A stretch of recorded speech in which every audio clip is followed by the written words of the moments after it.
The Red Dirt D&D podcast is brought to you by Pro Laser Cuts. The Oklahoma company provides pre-made and customizable design laser cut dice towers, tokens, and more, developed by a gamer for gamers, and now available to enhance your tabletop game. Pro Laser Cuts products can be found at many Oklahoma City area game stores, local events, and now available online at prolasercuts.com. That's laser and cuts with a Z, Pro Laser Cuts. And by SD Way Gaming, where dice goblins unite. Our friends at SD Way Gaming celebrate the beautiful dice players handpick for their games and splendor. SD Way Gaming has expanded to include many tabletop gaming varieties, accessories, and similar fun necessities to include a service for your dice addiction. You can shop for a variety of products at sdwaygaming.com or find SD Way Gaming on Facebook.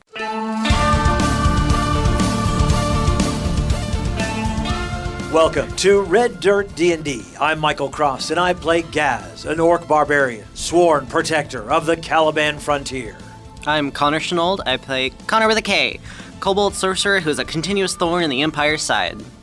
I'm Johnny Payne, and I play Zonimus Dinar, a paladin of dusk, using vengeance as a tool to protect the ones I love.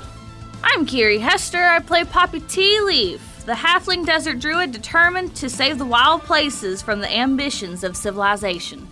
I'm Brooke Bullock, and I play Mokrin Stoneshaper, a young dwarf sorcerer finding his true family as revealed by the secrets of the frontier. And I'm Ash King, your dungeon master. Join us now for Tales from the Caliban Frontier.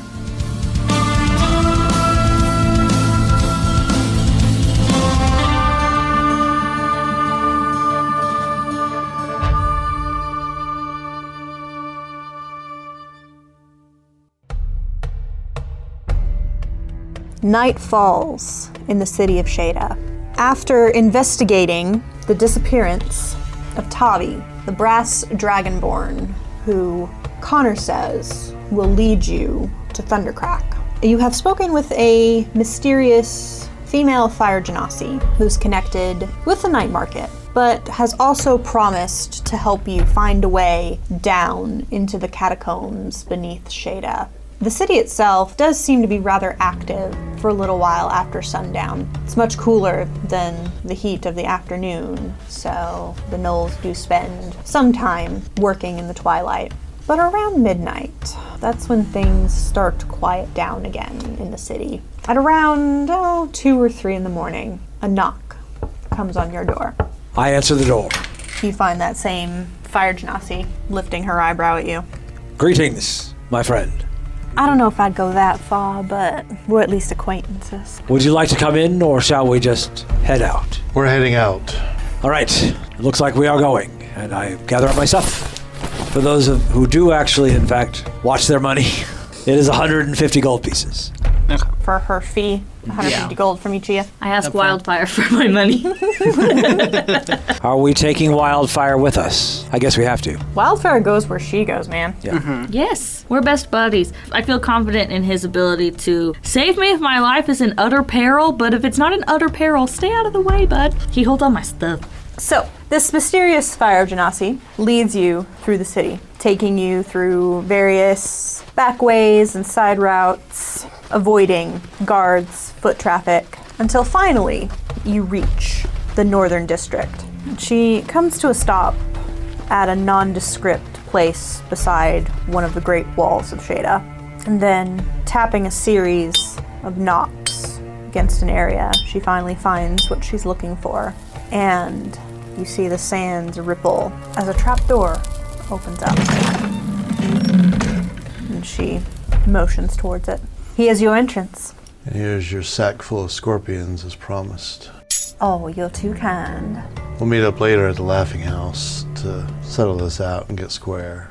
Safe travels. Now walk into the trapdoor. Follow behind, lighting my flame tongue. Poppy, do you have a light? Oh, yes, here. I take my hands and I rub my eyes like a sleepy baby, and I will cast dark vision so I can see. Let me mark that spell before I forget. Is it a ladder? Slope down or something. It's kind of, just like stairs sloping down. Beautiful. But yeah, Very Dark certain. Vision and then Wildfire and I will follow. And we don't want to be last. So we'll try to get in there in the middle. Actually, I think I should probably be last. So you all go and I Yeah, will I'll be follow. up towards the front. Yeah. So the order is Zonimus, Konnor. Konnor, Poppy, Makrin, and Gaz. Okay. You descend down into the darkness of the catacombs beneath Shada. The air becomes cooler the farther down you go, as the heat of the desert dissipates. It is still quite dry, though, and you begin to attempt to navigate these winding tunnels. Before we come down, I would ask Gaz, you seem to be obsessed with the area up here. Could we come in close to it? Was it close to where the footsteps disappeared? Fairly close, yeah. So as we go down, I will also be looking for any kind of sign. Disturbance of dust, that kind of thing. Go ahead and give me a survival check. 22. You begin to, you're kind of looking around, looking for any signs that anyone has come down this way. For a while, things seem very untouched. And it's one of those things, it's like maybe this part of the catacombs that she's brought you to is a little less used. But the more you look, the more you see signs that these areas may be more well traversed than what people think. And are they narrow hallways? This area that you've come to seems to be more tunnel than ossuary with the niches. I feel like probably further away from the direction of the temple would be best than to head towards the temple, which would put us... So we will need to be heading east. I'm just trying really hard to keep my bearings from which way I was facing when I came in here. Well, Paladin Ping. Good idea.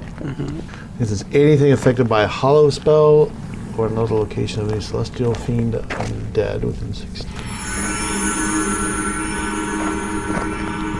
We would like to ask Wildfire if he can try to, since he was inside Tavi's shop, to try to smell Tavi. Okay. And I will guide his thoughts, so I'm going to use guidance.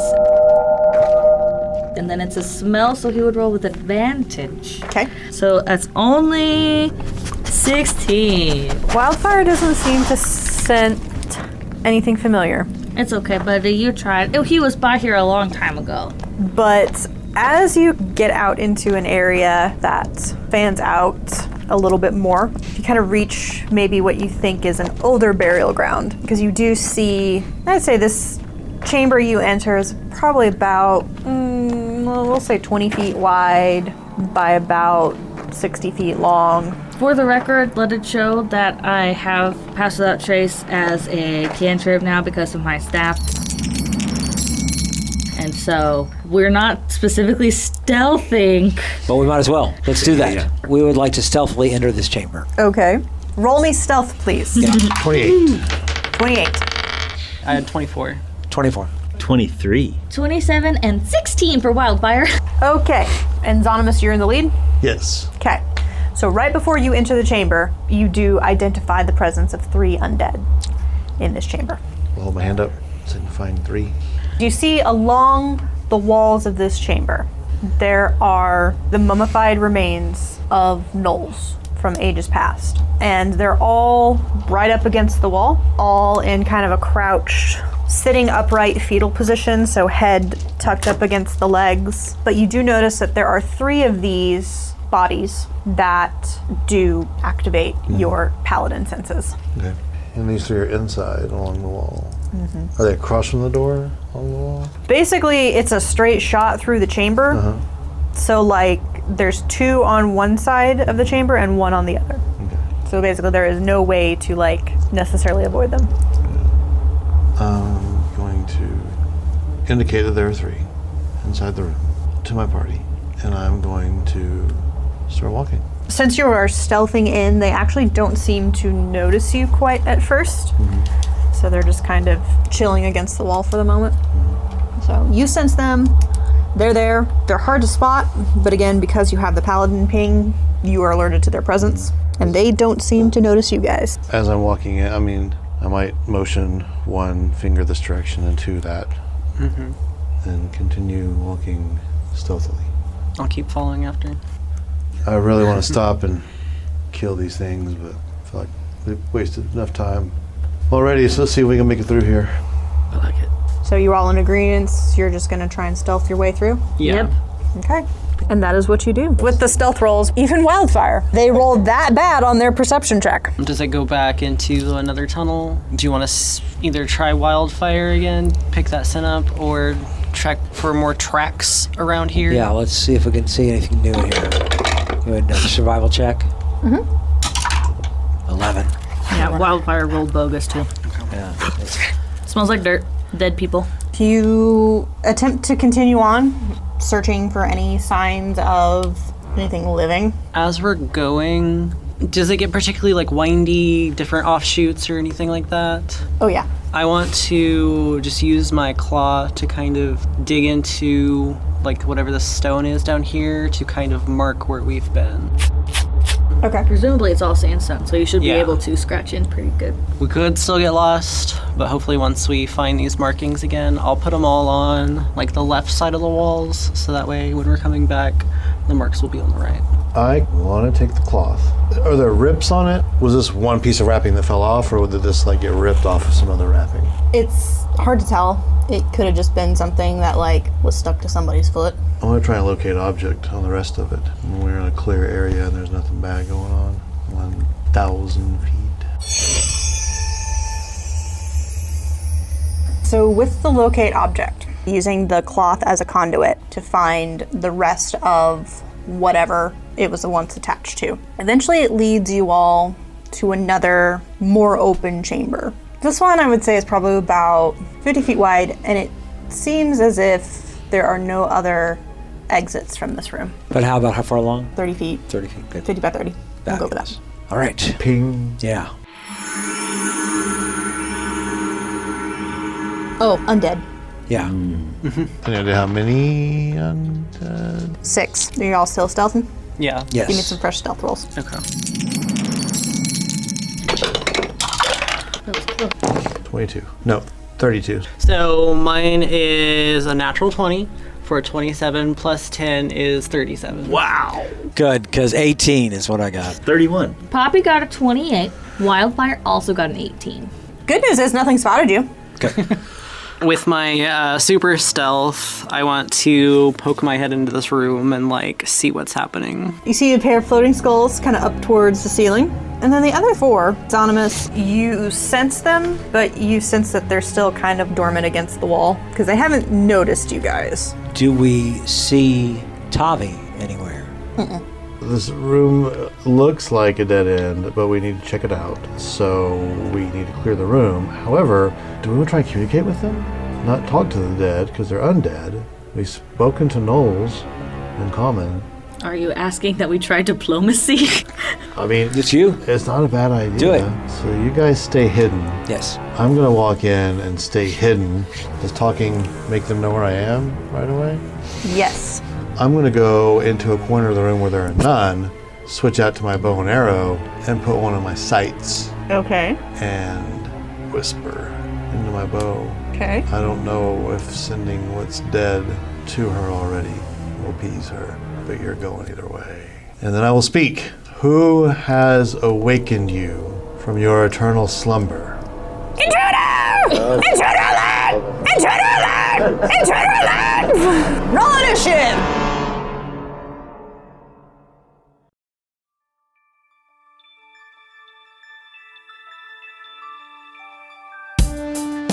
Greetings and salutations, my friends. I'm Michael Cross. So great to have a moment to talk with you during this mid-show break. First off, I want to invite you all to join us as Patreon members. The money we raise helps us pay for things like the music and sound effects you hear on the show, as well as money to go to events and make new fans. When you become a Patreon member, you get our episodes 4 days early, bonus content, access to our Discord server, and full versions of our roundtable discussions. You'll be joining other fans like Scott Wise, Don Mills, Heath Mormon, and the Lady Kate. So join us right now at patreon.com/reddirtdnd. Another way to support us is by getting your very own Red Dirt merchandise. You can find things like hats, hoodies, mugs, and t-shirts. Just click on the merch tab at reddirtdnd.com or reddirtrpg.com. Since 2020, the Red Dirt D&D podcast has been close to another Oklahoma actual play Dungeons & Dragons podcast, D20 to Curtain. And me personally, I've had a chance to work on stage with some of the actors on the show. So when you get done with this episode, you should check them out. Hello, fellow D&Ders. My name is Jerome. I'm Jennifer. I'm Jody. And together with our friends Kara, Timothy, and Jared, we are the cast of the D20 to Curtain podcast, where Oklahoma theater geeks and their friends hit record and explore our new addiction to Dungeons & Dragons. We think D&D is more than just a game. It helps us tap into the enduring power of storytelling. We combine live gameplay with behind-the-curtain episodes to share our experiences, insights, habits, discoveries, and passion for D&D with anyone who will listen. We hope D20 to Curtain will make you laugh, cry, maybe even make your experience at your table even more satisfying. Check us out anywhere you listen to podcasts or visit us at d20tocurtain.com or at D20 to Curtain on Facebook, Twitter, and Instagram. We look forward to having you. All we ask is that you have fun, be kind, and play the role. If you're looking for more content, make sure to check out our YouTube page with Mysteries of Beatrix live every Wednesday. Keys from the Golden Vault from the Red Dirt Outlaws dropping every Tuesday at noon, and Plausible Deniability every other Thursday at 7 p.m. So come check it out at youtube.com/@RedDirtRPG or search for Red Dirt RPG on YouTube. And we would love to hear from you. Find us on social media at Red Dirt RPG. You can also get in touch with us through our website at reddirtrpg.com. In the meantime, make sure and subscribe to this podcast and leave a comment on your favorite podcatcher so others can find us. All right, I think that's everything I need to tell you. Right now, let's head back to Red Dirt D&D.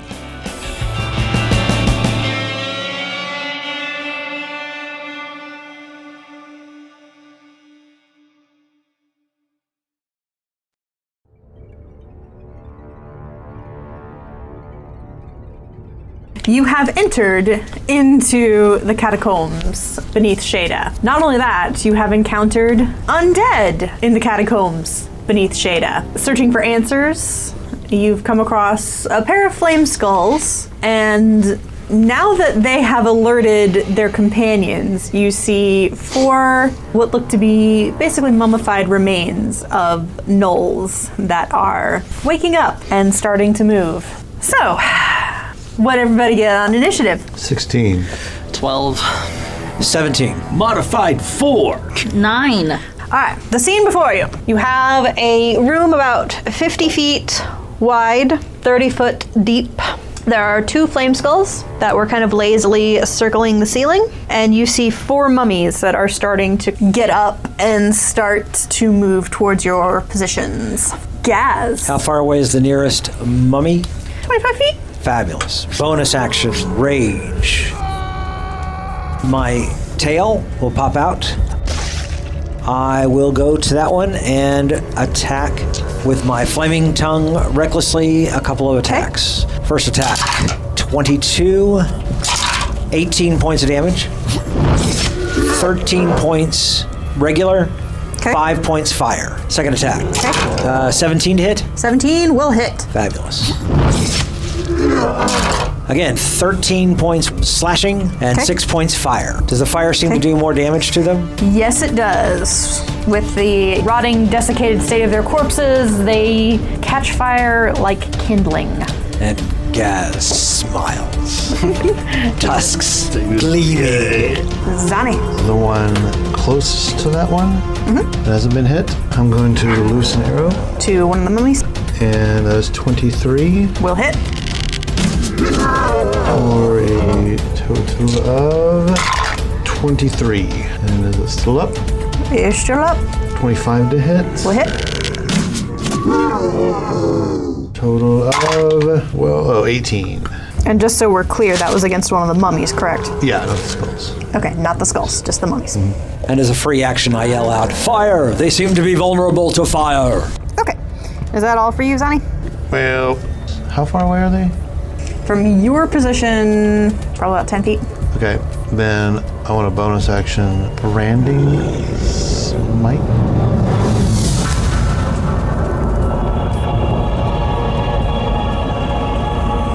Putting that on your weapon, so for the next turn you can do some extra ouchie. So you see the two flaming skulls. Their forms start to vibrate, so it's difficult to see them. They both cast Blur.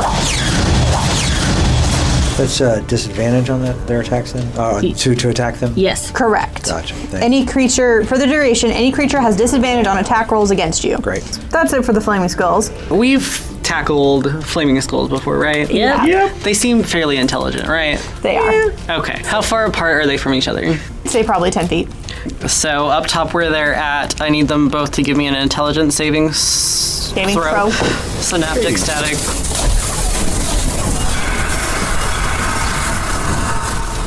One got a 7, the other got 4. Okay. So they're going to take 27 psychic damage. And if they're still kicking, they have to subtract a d6 from their attack rolls and ability checks, as well as its constitution saving throws to maintain concentration.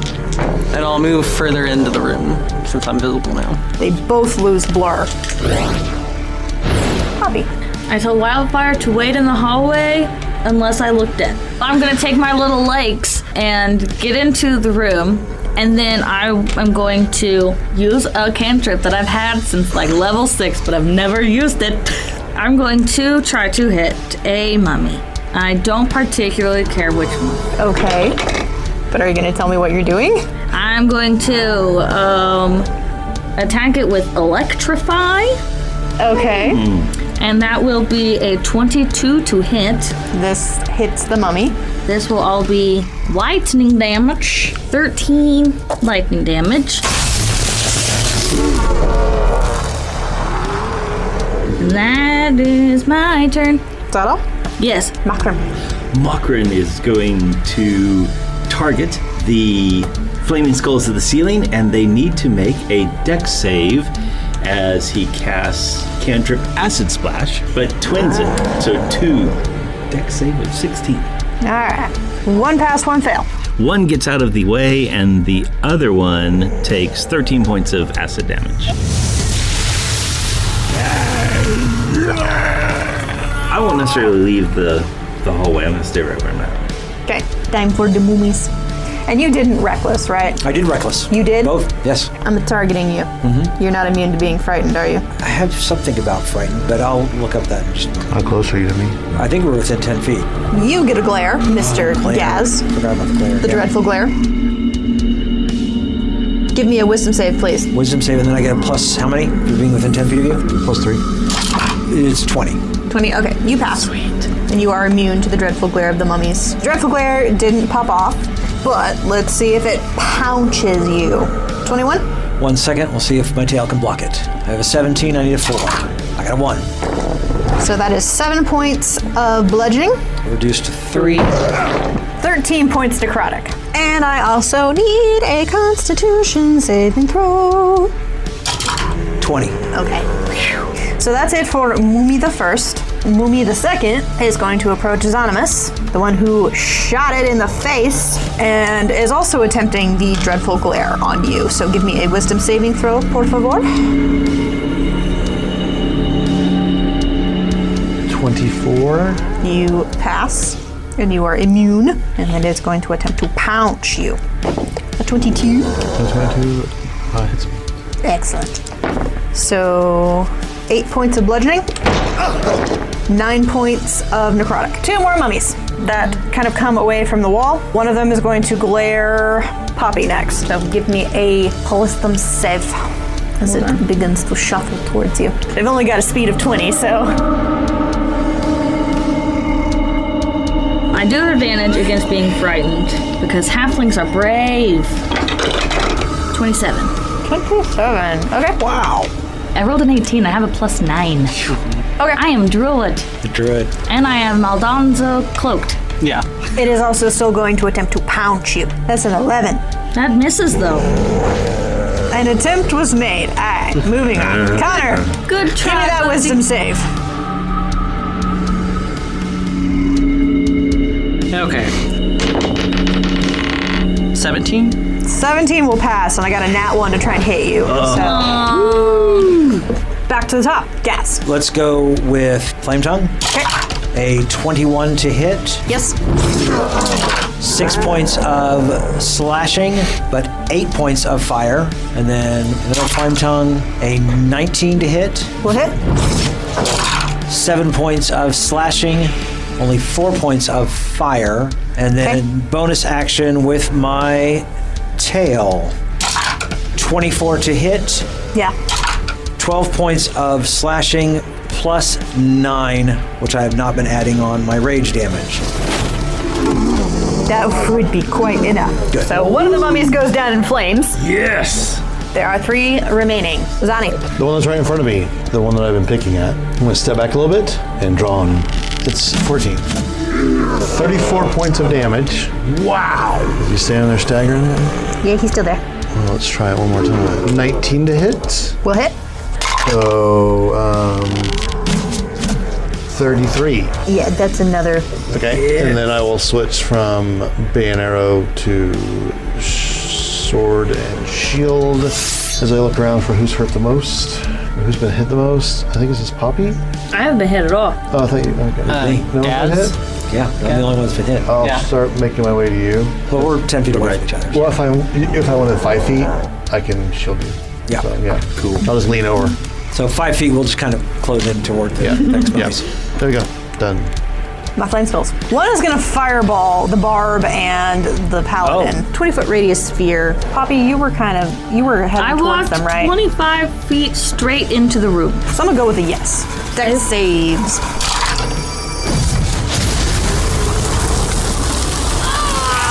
Oh! 20 again. 11. Roll a 4. If it makes you feeling better, I got a 9. I'm gonna chip it. Fate chip for a 21. Oh, yeah. Oh, Poppy's terrible. It's a dirty 20 now.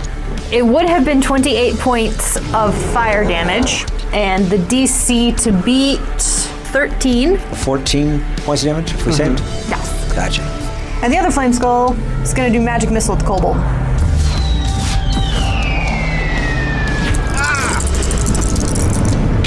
So 7 points of force damage. Okay. And that'll be it for my flaming skulls. Konnor, you're up. The one that just hit me with the magic missile, I'm going to swirl that chaotic warbling mass and try and hit it with Chaos Bolt, upcast to 4th level. 24 to hit. Will hit. So I'm gonna roll what my damage type will be first, and then we'll add all the dice. That means I upcast it. Gonna hit it back with force. 16 points of force. 16. Okay. That is some flame skull dust. All right. That'll bring us back to Poppy. Let's just electricity him. We still have one mummy standing, right? Two mummies. Two mummies. There's one Okay, in well, front I'm of you and going. There's one. Oh, yeah. The one that tried to punch me. I'm going to punch him with an electric fist of magic. Well, I'm going to try to. It's a 26 to hit. That'll hit. Indignant, angry halfling. Yeah, how rude. 11 lightning damage. Yeah, that's all I got. Aight. Make sure I didn't have any cool bonus actions I could do. Okay. Makron, you're up. The flaming skull that remains. Please make or fail a DC 16 dex save. Yeah. Will be a 19. Oh, on a yes. Dex. You said it was a dex? It was a dex save, so a little bead of acid goes right by him. The wall behind, it looks really rugged. Right. All right. So my two remaining mummies. One is going to attempt to punch the halfling. Go for it. Because the halfling punched it with electricity. 18. Yeah, that hits. 8 points of bludgeoning. 8 points of necrotic. And then I need you to make a Constitution saving throw. Where are you? We just both got fireballed together. So, am I 10 feet? You know what? I'll allow it. Yes! I'll allow it. You're within. You're next to me. You get a bonus. Add 3 to whatever 3. you roll. 21. All right, you pass. Yay! Okay, one mummy remaining, and Konnor, you were the only other one who was in the room. Okay, so it's up against Konnor. So let's see if we can pounce the kobold. We do not pounce the kobold with a 9. All right. Well, with a room full of mummies and a flaming skull, we're gonna have to pick this up next time.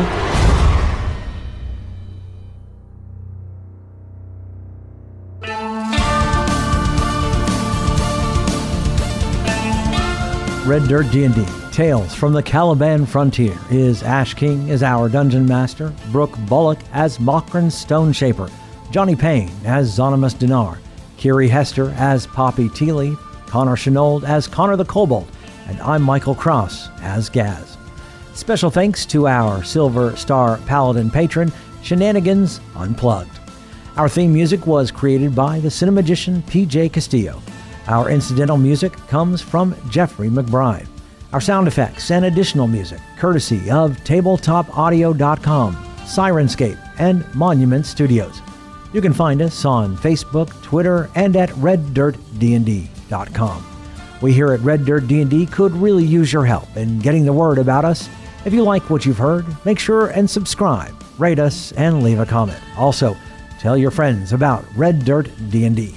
You can also support the show at patreon.com/RedDirtDND. We have several giving levels to help us grow up big and strong. Join us next time as we go deeper into the Caliban Frontier.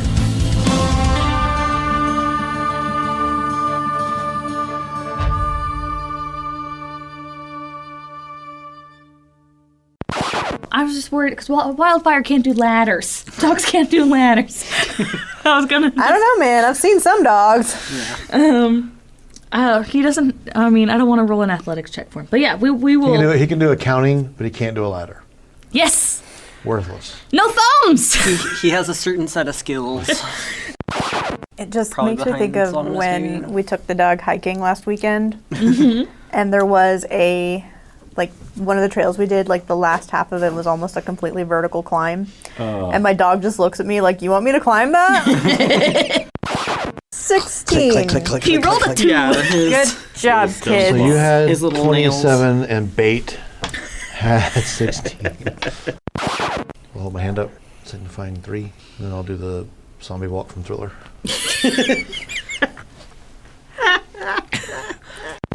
Floating skulls that are just kind of hanging up by the roof.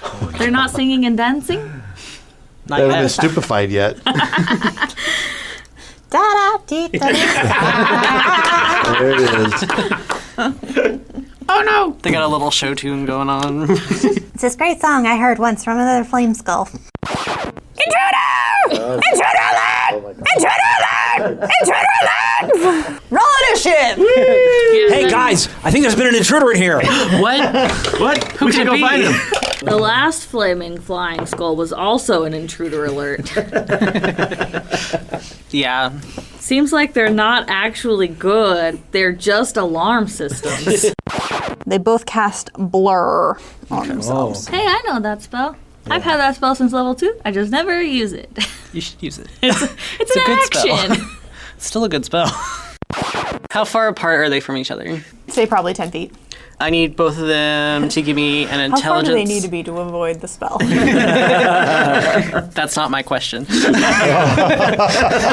said, I'm casting Fireball. You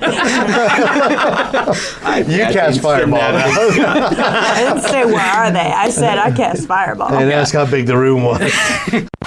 I told Wildfire to wait in the hallway unless I look dead. Then, He's gonna come in and lick your face. or drag me out. I'm only 30 pounds. Accountant and ambulance driver. Yeah. It's gonna sniff through her coin purse until it finds the fate chips. And you are immune to the dreadful glare of the mummies from henceforth. Of that mummy or all mummies? All mummies. Oh wow, okay, cool. That's nice. All mummies, but not mummy lords. Well, that's fair. If a mummy the lord, next 24 if hours. mummy lord pops out, I'm pooping my pants. And making a new character. Yeah. Ash goes, mummy lord. They are writing in the notebook again. Melissa's looking for her thing. This will make an interesting outtake. I showed you that picture Brooke, I showed a picture of Germbot. A Patreon. Because Amanda was walking Kevin, the female pug. Yes. Taking her for a walk, and they're old college buddies, and he drove by. That's awesome. So, yeah. And so she was like, oh, hey, it's Kink. So, if you listen to this, Germbot, this is the day that you drove by and saw Amanda walking Kevin. It's awesome. Okay, I can't. Thanks for subscribing. Tell your friends. It must not be a thing. I must have imagined it. Thanks for leaving this in, Michael. Tell your friends. Oh my goodness, you guys are... Both of them. Ladies and gentlemen, Kiri now understands the fate chip economy. She's cashed in 2 this episode and is doing a great job. Will not happen again. Yeah. Make sure you check in on the next episode of Plausible Deniability to see who won the pool. 11 lightning damage. Electric fist right in the groin. It's right. It's like a taser, but worse. Yeah. Mm-hmm.